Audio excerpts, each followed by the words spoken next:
Good afternoon, everyone. Thank you for joining our webinar today, which we have titled as How to Transform the Sourcing and Supplier Management into a Strategic Advantage. My name is Abhay, and I'm the Assistant Manager Marketing at EDS Technologies. And our technical speaker for the day today is Mr. Shiv Singh from Dassault Systems. So before introducing Mr. Shiv, I'd like to give a brief overview about our company, EDS Technologies. So we are one of the largest technology solutions providers in India with more than 30 years of business transformation experience. We help transform businesses by enabling adoption of virtual twin, geospatial analytics, and 3D printing. We also have introduced many technologies like 3D printing, VR, digital manufacturing, etc. for the first time to Indian customers. EDS has established itself as a trusted partner for more than 2,000 organizations across various industries, including automotive, aerospace, defense, industrial equipment, mining, and more. We have dedicated regional teams who are reinforced by our domain and functional consultants. We are backed by strategic alliances with global leaders who are pioneers in their respective technology areas. One such alliance is with Dassault Systems, who are our strategic partners.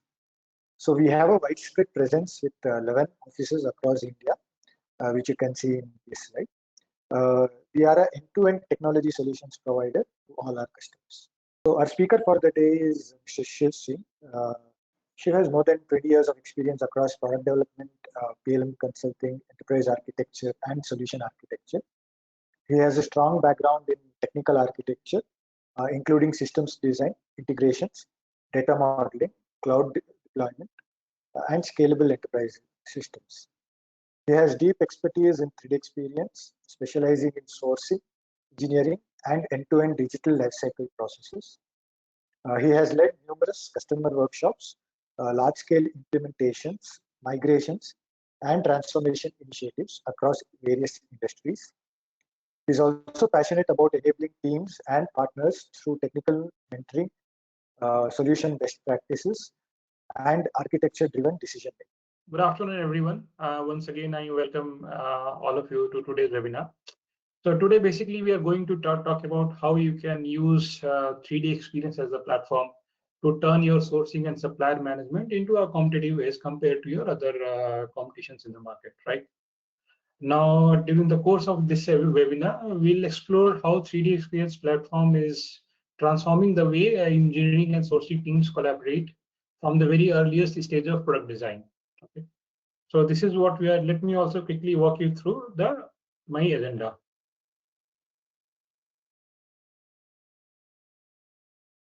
Okay. So we are basically going to divide today's webinar into 4 buckets. Okay, I'll start with giving a brief introduction on 3D experience platform.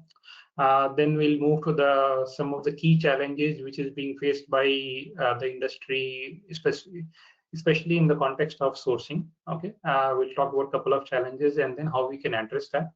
Once that is done, we'll also go ahead and see a one end-to-end complete use case, starting from our engineering design and then going to the validation investigation part, and then how the sourcing request can be raised, how we can collaborate with the suppliers. And then once all this, the complete end-to-end flow is completed, then we are going to have a small Q&A session, as I already mentioned. Okay. So before I go ahead and talk about especially on the sourcing use case, right? Before we dive into so let me do a quick deep dive into the platform capabilities. It's worth reflecting on Dassault Systems evolution over the last 4 decades. We are a company who started our organization somewhere in 1982, right? And since then we have grown into a global leader in 3D design, simulation, and product lifecycle management.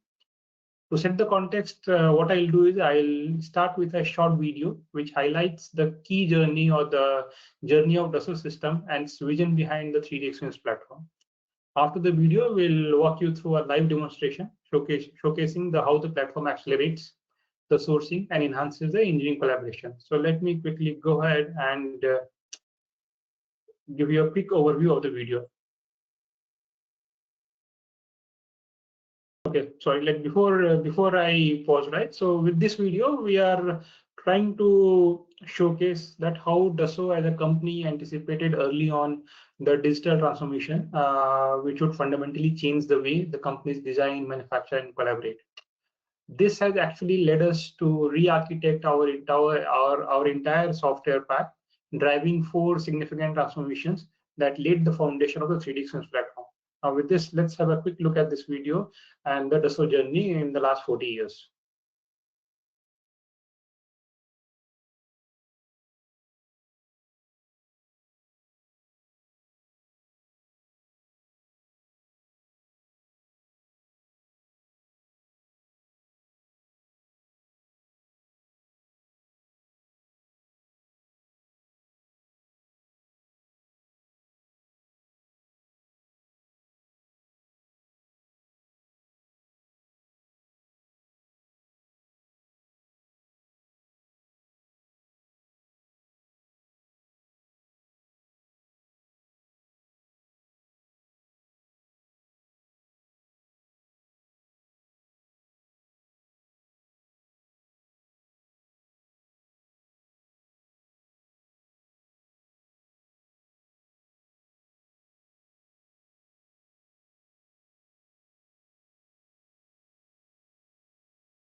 Right. So this was a quick overview of the Dassault journey over the last 40 years.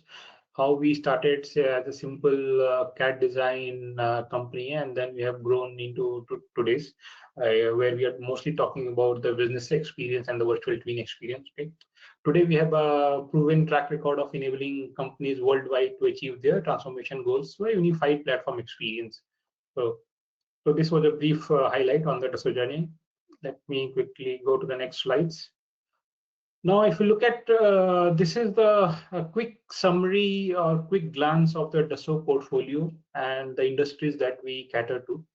So the 3D Experience platform powers multiple Dassault system brands, each specializing in the unique domain expertise. On the left-hand side of this PowerPoint slide, if you see, there are close to 12 brands which we have captured here. On the top of the compass, you see we have social and collaborative apps, which basically consists of Innovia, Centric PLM, and 3DX side. Then we have 3D modeling apps, which is basically our CAD designs like SolidWorks, CATIA, Geovia, and including BioVia. Followed by that, on the south quadrant, we have simulation apps, which basically consists of Simulia, Delmia, and 3DVia. And then we have the information intelligence apps and NetWipes and Medidata. Alongside these, we also have one more brand called Outscale, which is basically to support secure cloud operations and cyber governance. With these 12 brands, we are able to cater to the needs of almost 12 industries. Okay? With tailored solutions designed to address their specific challenges and regulatory requirements, because we do believe that one solution doesn't fit all. So that's where for each of the industry, our solution is tweaked to meet their specific needs. So in today's webinar, we are going to focus on one of the key brand, which is Innovia, because our sourcing solution is going to be part of this particular brand. Coming next, this is a quick overview of what all domains are being part of Innovia as a brand. Okay, so on this slide, if you see, you can see the full spectrum of Innovia domains inside the 3D Experience platform. At the top, you'll see the planning domain, which is basically used to support strategic initiatives like portfolio management, program tracking, and quality governance.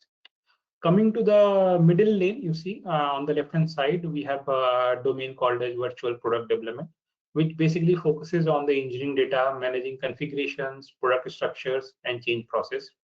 Followed by that, we have a value network, okay, which is especially important for today's topic, because this is where companies manage their suppliers, run sourcing activities like RFQs, standardize parts, and collaborate with their value chain partners.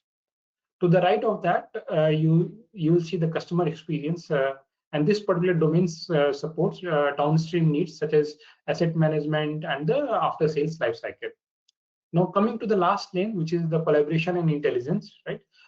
And this basically ties everything together with real-time collaboration, 3D access for everyone, and analytics to support better decisions.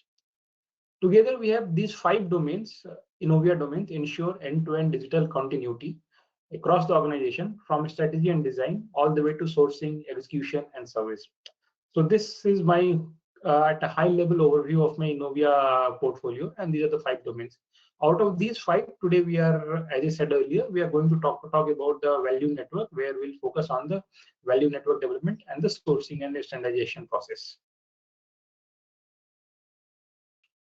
Now, before I go ahead and I demonstrate our sourcing solution, before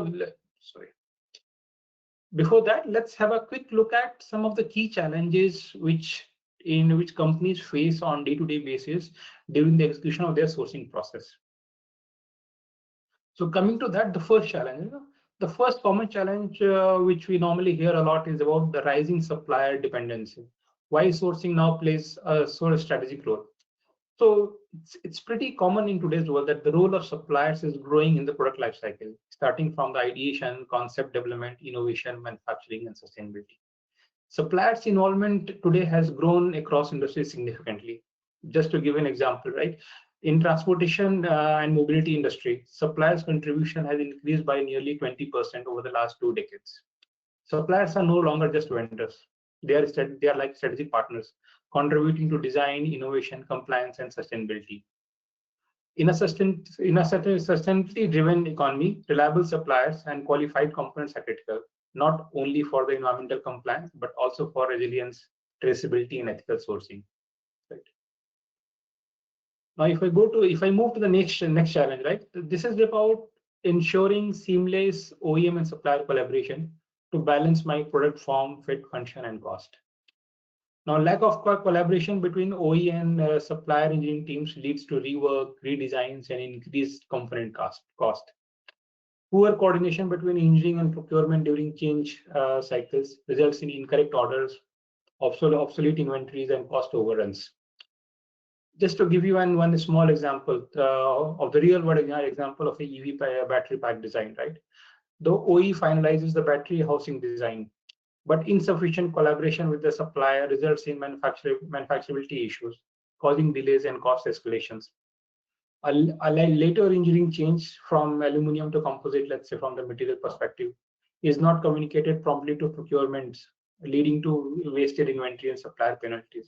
And these are very common challenges across the industries, and we see these problems on a day-to-day basis. These challenges highlight the need for connected collaboration across the value chain. That's where the concept of strategic sourcing comes into picture. To address these and many other similar challenges like traceability, supplier qualifications, supplier capability, cost, competition comparison, etc., organizations need strategic sourcing to integrate product design with supplier and procurement activities at the early stage of the product lifecycle. The silos between engineering, procurement, quality, and supply chain cause delays, misalignment, and suboptimal sourcing decisions. Strategic sourcing focuses basically on building long-term supplier partnership, optimizing total cost of ownership, ensuring compliance and sustainability, improving collaboration across the stakeholders. The key activities or the key processes which comes under this one is supplier management, which is basically to identify, evaluate, onboard your key suppliers or your strategic suppliers. Then source to contract is basically to manage needs, RFQ negotiations, and contract finalization. The last one is procure to pay, which is basically execute operational purchasing, and this is basically covered by the ERP systems. Now here what we are trying to say is in PLM can manage what to buy and from whom, which is basically your supplier management and source to contract. while ERP would manage how much and when. So we integrate sourcing into PLM to ensure upstream engineering decisions flow seamlessly to the downstream applications like ERP. And what customer can get, or what should a customer expect, right?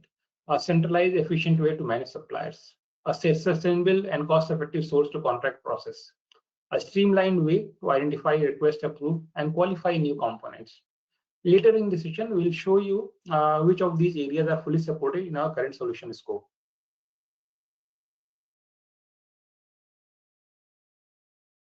Okay. So before I go ahead, let's also understand why do we need sourcing in a PLM system.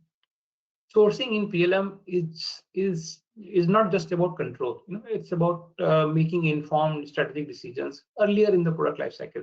When I say earlier, it means at the early stage of your product manufacturing life cycle. By integrating sourcing process within a PLM like platform like 3D Experience, companies can improve collaboration.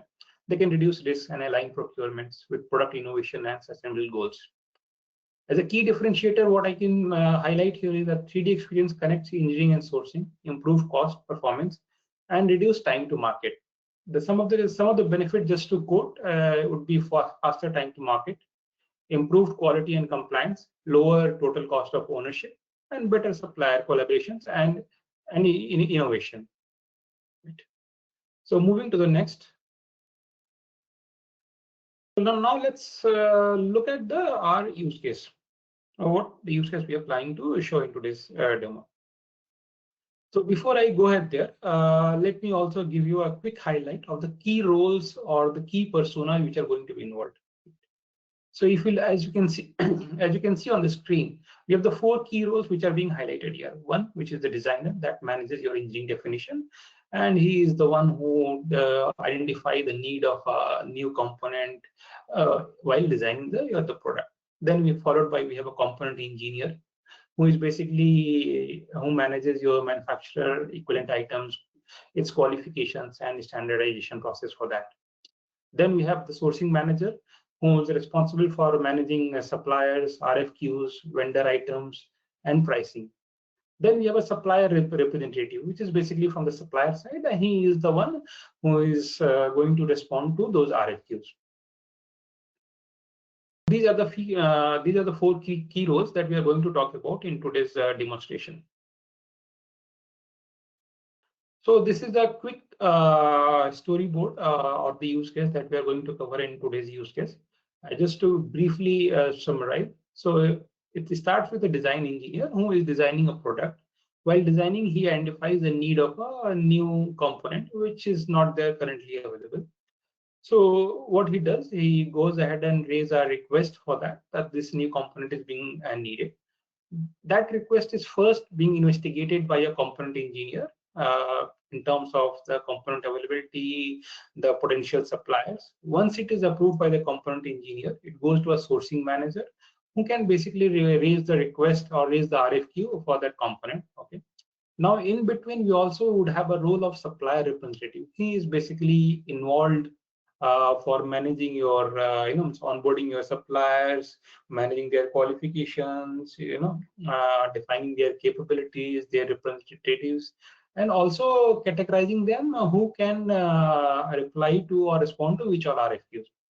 Then again, the control comes back to the sourcing manager, who after receiving the quotation from the different suppliers, so do the basic evaluations, and once the bid is finalized, he can award the RFQ to one of the suppliers. So this is the complete end-to-end demonstration that we are going to see in the next 10 to 15 minutes.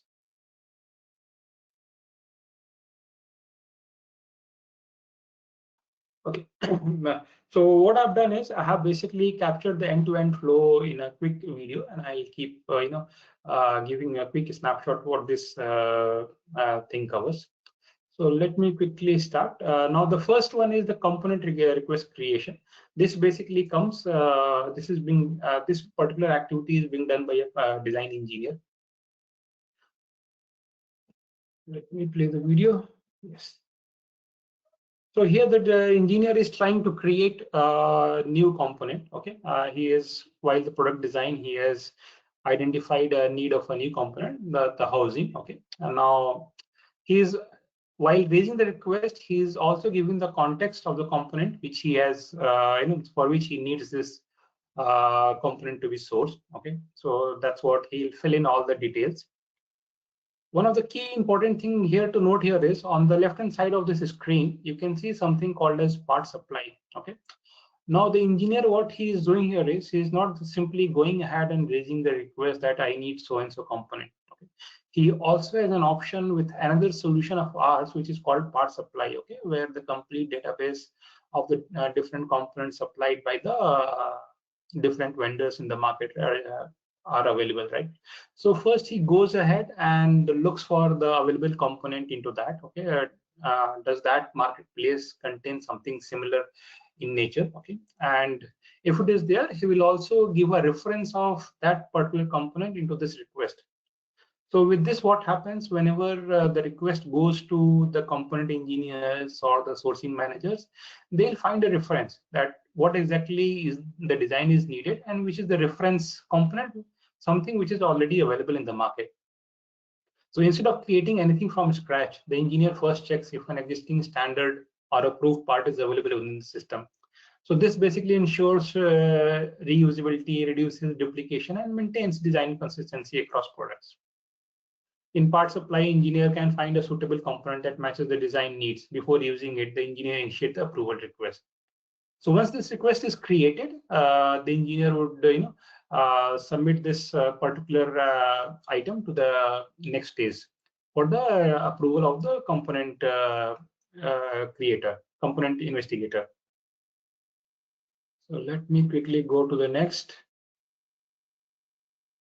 So now we'll focus on what the component engineer does. He receives the request from the designer. Once he receives, he'll investigate that, and then after his thorough investigation, he can go ahead and approve it. So now this is the view of a component engineer. He logs in onto the platform. Once he logs in, he'll get a notification that so and so request has come onto his dashboard. Directly from the notification, he can open that particular component creation request. He can go ahead and look at the life cycle. Now, whatever the approval flow you see here in terms of component identification, this is all very configurable. Right now we have just captured a couple of steps like investigation, investigative analysis, and sourcing request. But based on your need, you can add a few more, or if you want to just reduce it, all those things are completely configurable. So the component engineer starts his investigation process. He does the different activities. He looks for the technical specifications. He validates that any other specifications which he has to upload to this particular request. You go ahead and do that.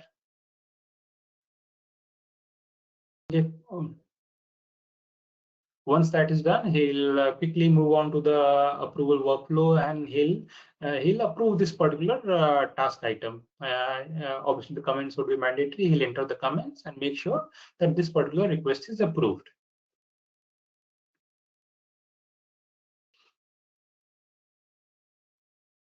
Once the request is being, once the initial investigation is completed by the investigative analysis, right?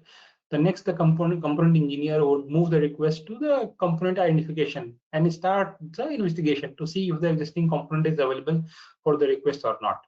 So let's go ahead and next. Now the next one is the next step would be with the sourcing. Now my investigation is completed that this particular component needs to be sourced. So that's where the request goes and moves into the queue of a sourcing manager. Now the sourcing manager comes into action, and before jumping into the role of a sourcing manager, right? I would like to take a couple of minutes to also show you how you can manage the suppliers in the platform, because unless and until you have the suppliers in the platform, the sourcing request would not fly through. So let me go ahead and quickly go to the suppliers screen.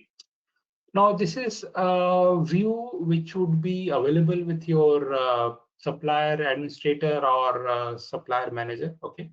he can see these two apps on his dashboard. One we call it supply network management. Other is about supply network administration, right? So supply network manager is the key role to manage all the master supplier information. With this role, you will be able to create multiple buyer entities. Let me play the video also while I'm speaking. So seeing here, you can see how the suppliers are managed, how to maintain the master supplier data. We can filter suppliers by capability, relationship status, preferences, and categories. We can view suppliers geospatially on the map, broadcast messages to the suppliers if they are already onboarded. Right? Manage supplier tokens. Token is something which you assign to the suppliers through which they can access the portals. And then you can view different dashboards on the usage and the request part. This is where we are seeing the suppliers geospatially on the map. So once this is done, my suppliers can be onboarded.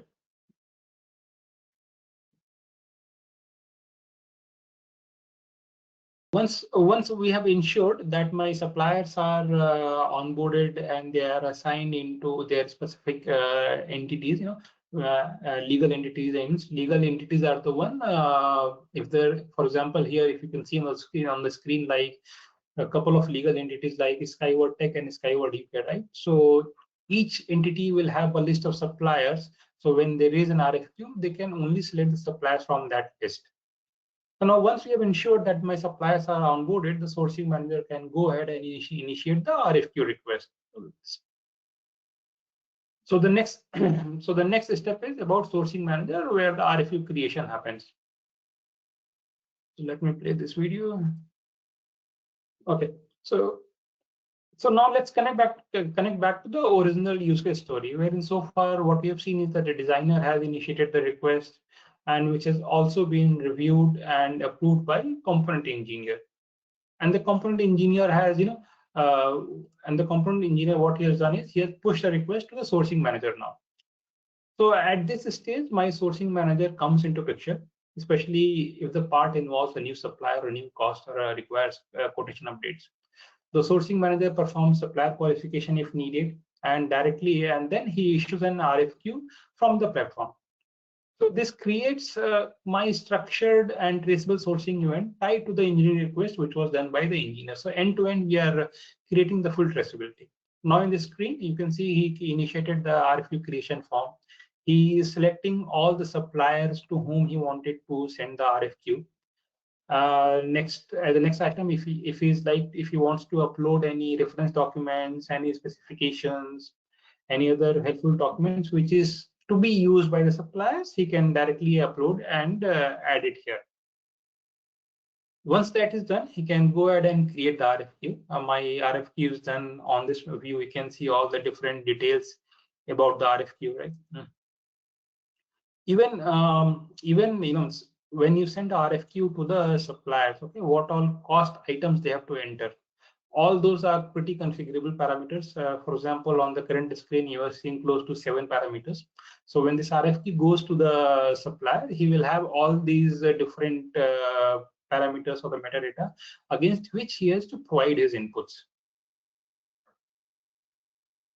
So all these basic details would be there. Once that is done, what the sourcing manager will do, he will also update how many quantity I need. I can also initially prepare and update my initial target cost, which would obviously not be visible to the supplier, but that is just for your reference.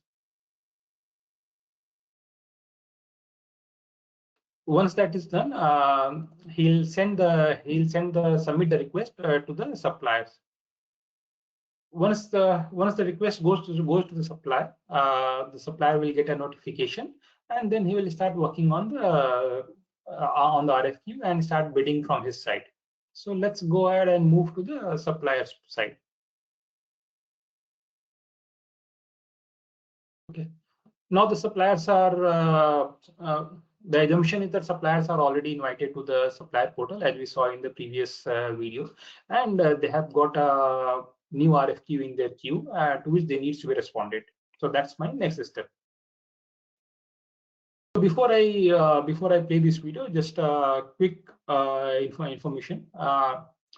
So the supplier onboarding part is as of now not captured or not shown in this video. But whenever you add a new supplier onto the screen or onto the platform, right, each supplier will get email notifications onto their email, whatever they have provided while registering to the platform. Okay, and they get a quick what we say sign up request. Using that, the supplier will sign up onto the 3D Experience platform. Once that is done, they will get access to this portal we call as Supplier Connect portal. So all the communications, all the RFQs, all the attachments, all those collaborations will be done through Supplier Connect portal between supplier and your OE.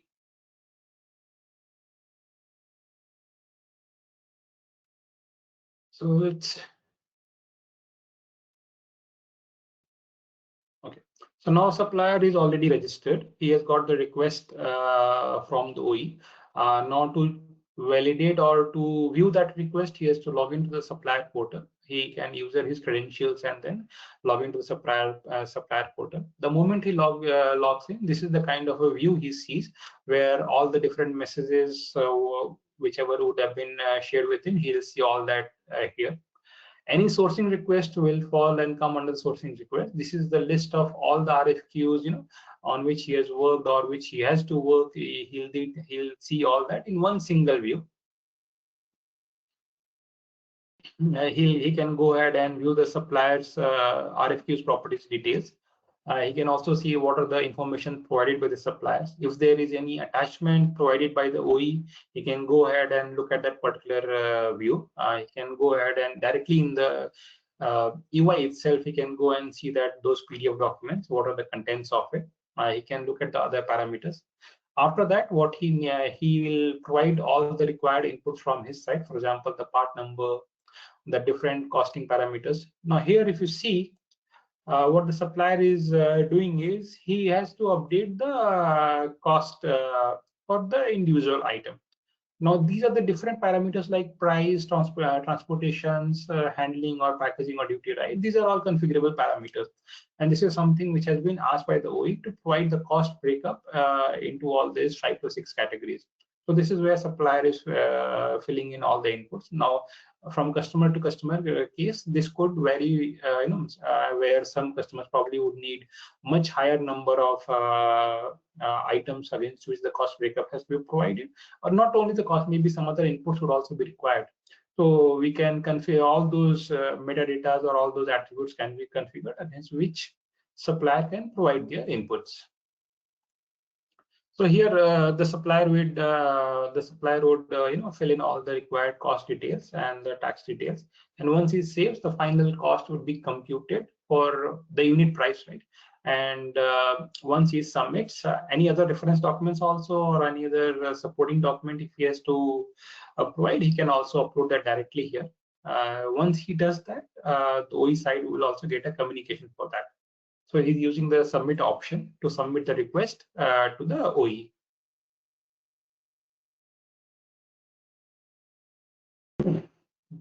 Now let's go ahead and see the next step. Now before the sourcing manager looks at the bids, awards the bids to the supplier, he needs to do some pre-steps or some and that those pre-steps are required because the whole request was initiated by a design engineer, right? And there are certain steps which he has to take care. For example, he needs to create manufacturer equivalent items, the vendor items, and update the vendor item prices, and complete this request assigned to source the components, and then he can do the award. Now, component engineer will involve different stakeholders for qualifying the component, right? There would be members from the quality team, there will be members from the engineering team, manufacturing team comes into play for qualifying the components. So once the request comes in, the component engineer will create all these MEIs and the VI items, okay? And then the different members from the different team would be involved for reviewing the supplier quotations, quotation in terms of specifications, and then once that is all internally approved and signed off, then eventually my sourcing manager can go ahead and approve the request. So let's look at some of those steps. Okay, so now here what we'll do is we'll see how the sourcing manager creates all these different items. So he looks at the approval workflow where we are currently lying in. Okay, so right now we have to prepare the answer for approval from the different stakeholders. So the sourcing manager, he compares responses using visual indicators, price trends. Let's look at, he'll quickly view what are the inputs which has been provided. Now he's going ahead and creating a new manufacturer equivalent item. He'll create it and update the prices for both. In our case, it is 2 suppliers, but it can be more than 2 also, or it can be 1 also, depending on to how many suppliers have created the request. So he has created, for this particular housing item, he has created 2 vendor items, updated the price as well for that. Okay, and then he is going ahead and he'll submit the price for. Once the task is completed, he'll approve the task. Now the task is approved. Okay.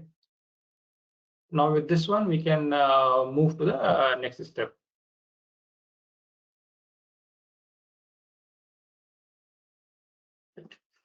So now once my task is concerned, right? Now MEIs and qualifications are compiled as an answer items for the stakeholders review. Okay. The engineering and the quality teams evaluate and approve the components. At this stage, the component engineer will prepare the will prepare the answer item for the component request he adds. He adds all the MEIs of all the suppliers and the respective qualifications for the stakeholders review. The qualifications and the MEIs, I mean the manufacturing equivalent items, are added as both process items and answer items. The component engineer then will complete his task, and the request is moved for the engineering and the quality assessment. This is where he is engineering person is doing his assessment or completing his assessment. Then the quality person will come ahead and he'll complete his assessment in the system. I'm quickly fast forwarding it so that we don't. My entire assessment by the different stakeholders, from quality to engineering to manufacturing, whosoever has to be involved, it is completed by them. Okay.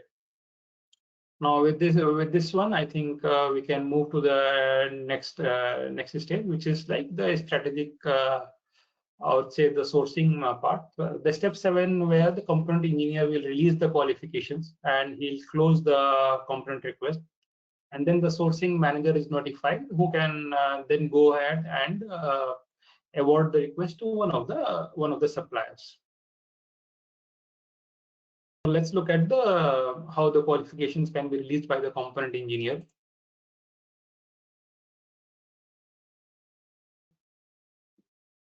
So now there is already a task in his queue. Okay, he can go ahead and look the status of the different subtasks which were part of it. Okay. He can see that the assessment has been done by the different teams. It has already been completed.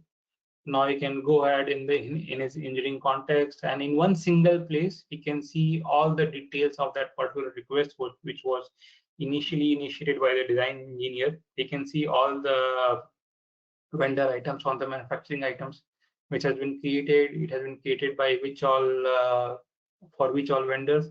If there is any comment which he has to add, he can quickly go ahead and do that. Once that is done, he'll go ahead and release this request, put this request into the release status.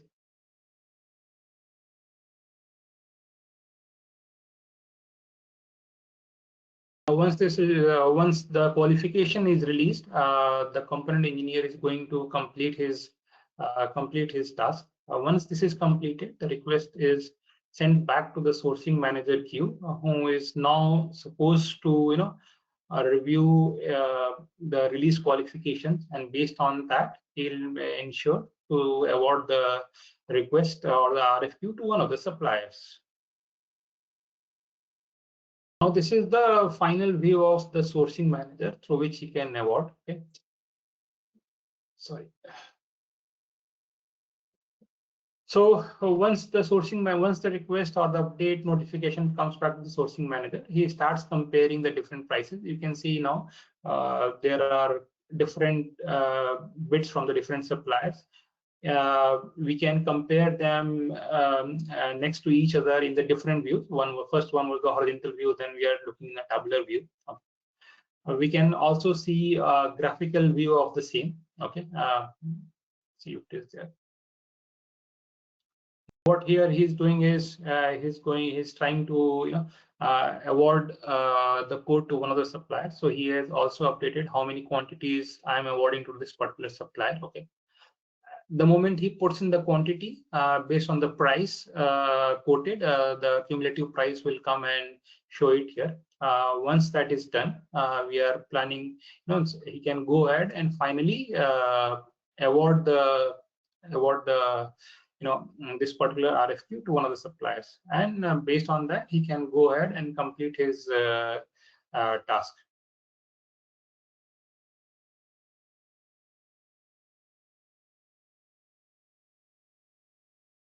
Right. So so this was the complete one of the brief use case which we wanted to quickly demonstrate in the given time frame.